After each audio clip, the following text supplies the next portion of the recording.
All right, Alexander, looks like we have some more news on Nord Stream. It actually looks like it's going to be finishing up pretty soon. I guess Denmark is playing ball now, it seems. What's the latest update? Yeah, I mean, the latest information is that the Danish regulator has relaxed conditions for the pipe laying ships that are supposed to be laying the remaining pipes to complete the project. Now, I have to explain to our viewers that part of this pipeline, the Nord Stream 2 is a pipeline that is going to transfer gas directly from Russia to Germany, and it goes through the Baltic Sea, and part of it passes through Denmark's territorial waters. Now, the Danes, for a very, very long time, held up granting permission for that, citing environmental concerns. Then they allowed it to proceed, but they gave set conditions that it needed to use the pipe laying ships, which have what's called dynamic positioning. In other words, the motors keep the ships in their correct position when they lay the pipes. And there are relatively few pipe laying ships around the world that do that. Then the United States imposed sanctions to try to stop the pipeline. That meant that the Swiss company that was laying the pipes and which has dynamic ships with dynamic positioning pulled out. The Russians have a pipe laying ship, which does dynamic positioning, but it was all the way in the far east of Russia. So it had to do this incredibly long journey right around the world to arrive at the Baltic Sea. It has arrived at the Baltic Sea. It's been there for several weeks now, preparing to actually lay the pipes. But now the Danes have come along and they said that for the very last stretch of pipeline, it's they don't just need to have the pipe laying ships don't just need to have dynamic positioning. You can actually be positioned in the old conventional way with anchors to the bottom of the sea, and that will be enough. So that increases the number of ships that can be used to complete the pipeline, and it will be completed, and probably very fast. Why the change of heart? Well, two reasons, I suspect. Firstly, the fact that this Russian ship with a dynamic positioning turned up would have persuaded the Danes that it's going to happen. So, they might as well, not make any more trouble.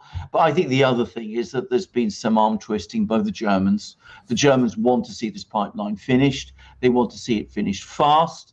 They are aware of the fact that more sanctions are coming from the US, and the German government is determined now to see this pipeline completed, because for Germany it has now become an issue of national sovereignty, that they're able to complete pipeline projects, energy projects with Russia, and they don't want the United States interfering or preventing them. So I think they put pressure on the Danes. Whenever the Russians and the Germans get together in Europe to get something done, it happens, and it's going to happen now. I should say that there is still technically an appeal process.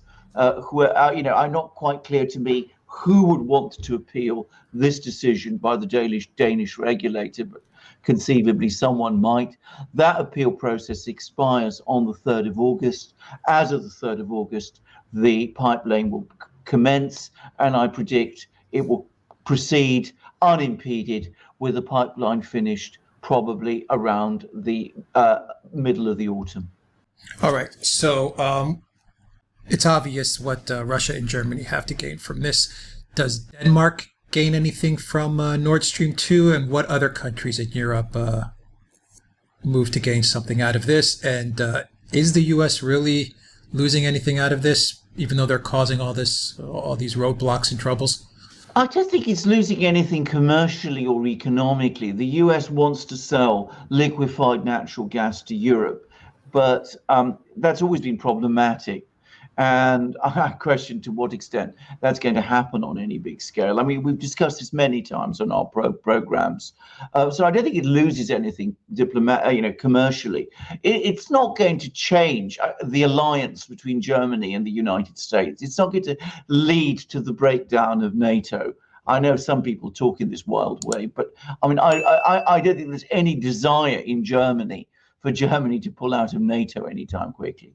But what it has done is it's caused strains in relations between the Germans and the US in a manner which has forced the Germans to assert themselves against the US. And I'm not quite sure why the US has wanted to push this to that extent. I mean, maybe it's the US wanted to show its allies in Eastern Europe, especially Poland and Ukraine, that it would stand up for them. But I think ultimately, the game hasn't really been worth the candle, or so it seems to me. Now, some people have lost.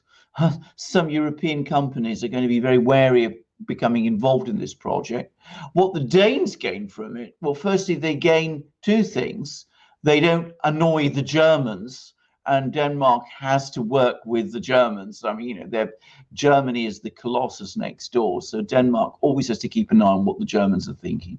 But secondly, I presume, I mean, I don't know this for a fact, but I presume there will be transit fees because the gas has to pass through Danish territorial waters. So the Danes will get some money, not, relative to, the size of the Danish economy so very much. But I mean, they will get some, and who knows, perhaps in the future, there will be more spurs to this pipeline. There will be, other branches to the pipeline, some more of which will pass through Danish waters, some of which may pass through Denmark itself. Who knows? So, they will probably benefit overall from having this thing done. The big loser, Ukraine? Absolutely. The big loser is Ukraine. I mean, it's not completely cut out of the picture in the sense that Nord Stream 2 and Turk Stream, between them, will reduce the amount of gas that's flowing through Ukraine by about half. But that is already a sizable drop at a time when the Ukrainian economy is already contracting because of the pandemic and is in difficulties anyway. But beyond that, it reduces Ukraine's leverage because realistically, Ukraine cannot do that which it did before in 2006 and 2009, which is interrupt gas flows from Russia to Europe in the same way, leading to a major energy crisis across Europe. Because even if the Ukrainians were to do that now, there is enough gas passing through these alternative pipelines, through Nord Stream 1 and Nord Stream 2 to Germany, and through Turk Stream through Turkey, to make sure that there isn't this critical shortage of gas that there was before. So the Ukrainians lose economically, and they lose politically because their leverage is reduced. And if I'm going to say frankly, I think sooner or later there will be more pipelines from Russia. And my own view is that Ukraine's days as a gas transit state are numbered. Yeah, bad news for Ukraine. Can you also say that a loser in all of this, to a certain extent, I don't want to say too much of a loser, could be Greece, Bulgaria, and some of the Eastern European countries, because Nord Stream 2 was really an effect of what was, I believe, South Stream was what it was called at the time. And then it kind of morphed into Nord Stream 2 because Germany prevented the South Stream in actuality, and then it moved up north. I'm very pleased you mentioned this because this is a wonderful illustration of pipeline politics. I mean, the Russians built Nord Stream 1. This is an earlier pipeline which is already in operation. So Nord Stream 1 provided gas directly from Russia to Germany. And the pipeline that was supposed to complement Nord Stream 1 was going to be South Stream. South Stream was going to go from Russia across the Black Sea to Bulgaria and Greece, and it was going to provide, gas through those countries to Central Europe. And then what happened was the European Union came along, and when we talk about the European Union, we always mean ultimately Germany. And they said, well, this pipeline has to pass through these European countries. Bulgaria and Greece and all the others.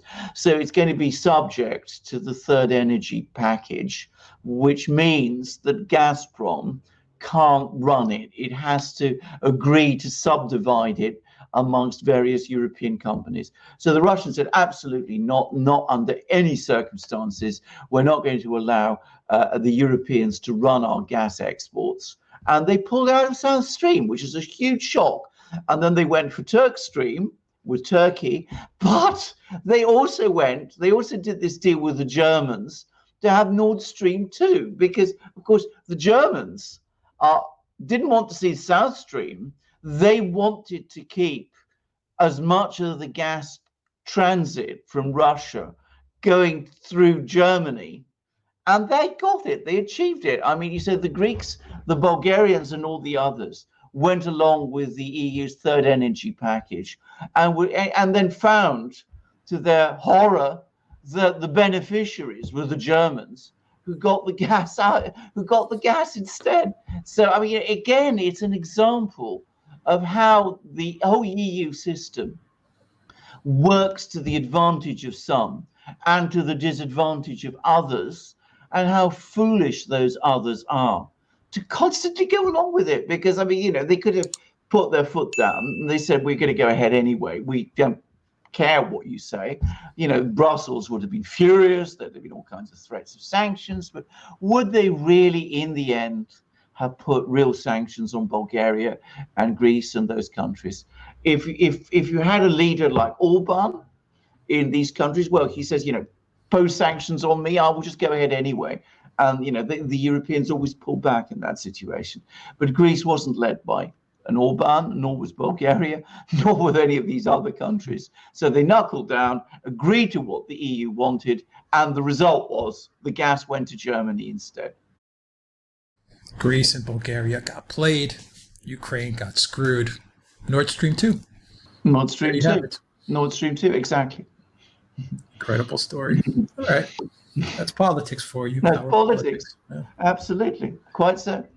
Who was it was Tsipras at the time. See, of course it was. It was Mr. Tsipras. I mean, not only did Greece not have an Orban, they had a Tsipras. So. They had a Tsipras as well. Exactly. Of course. Exactly. Who always in the end did exactly what Merkel told him. I mean, that was what Tsipras was all about. He was some radical leftist, wasn't he? He was some radical leftist. Very radical and very left. Very radical indeed. Yeah, quite. Yeah. All right. Alexander Mercouris, Editor-in-Chief of the Duran. Thank you very much. Guys, if you like this video, click on the subscribe button down below. Click on that notifications bell and smash that like. Drop us a comment down below as well. We enjoy reading your comments. And also donate to us on PayPal, Patreon, and Subscribestar. Your donation really, really helps out this channel a whole lot. We appreciate your donations as well.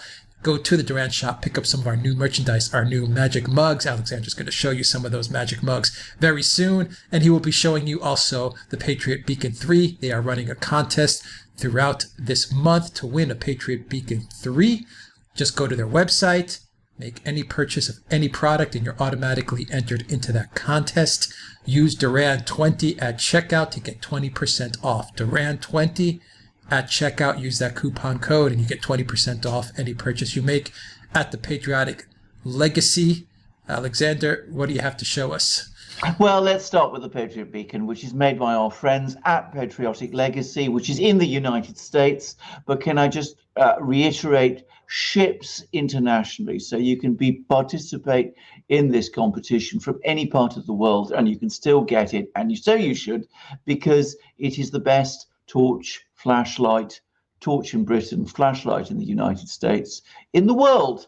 Alex calls it the Swiss Army knife of flashlights, and he is absolutely right, because it's got every conceivable accessory that you could want, and it is also the world's best flashlight or torch. You can see that it has a most amazing, powerful beam. Don't want to push it into the camera because it blinds the camera. But the effect is you can see over tremendous distances very clearly in the dark, and it's almost like daylight. It's so clear, and actually a wonderful soft light.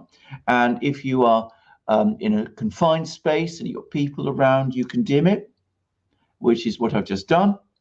And if you're walking on a lonely road and you want to alert people to the fact you're there, so you don't have any problems with oncoming traffic, or you find yourself in another situation where you want to alert people to your presence, you can flash. It can do flash. So it's got already these wonderful qualities purely as a torch, but it's also so much more than just a torch. Firstly, it is beautiful. It is incredibly strong, rugged, wonderfully well made. It just oozes quality and it looks beautiful. And just holding it gives you this tremendous sense of confidence. You know that you've got a quality product and one that feels virtually indestructible. Reminds me, of those amazing products, quality products that you get in the United States. And this is an example. The other thing is it's solar powered, so you don't have to worry about batteries. You don't have to recharge it with batteries all the time, as you have to do with other flashlights. And if you're as absent-minded as I am, you know how important that is. So you don't need to worry about it, failing on you at the wrong moment. All you need to do is keep it out in the sunlight and it will always be there ready for you. If you get lost, it's got a compass in the handle, which you can see, so you can always find your bearings. If your sat nav fails and you're in the car, or if you're out walking in the forests or in the fields and you don't know where you are. So it's got this enormous help of having a compass there. If you want to call people to help you, or you want to alert them again to where you are, it's got an alarm, which you can hear. I don't keep it on for too long because it attracts my dogs.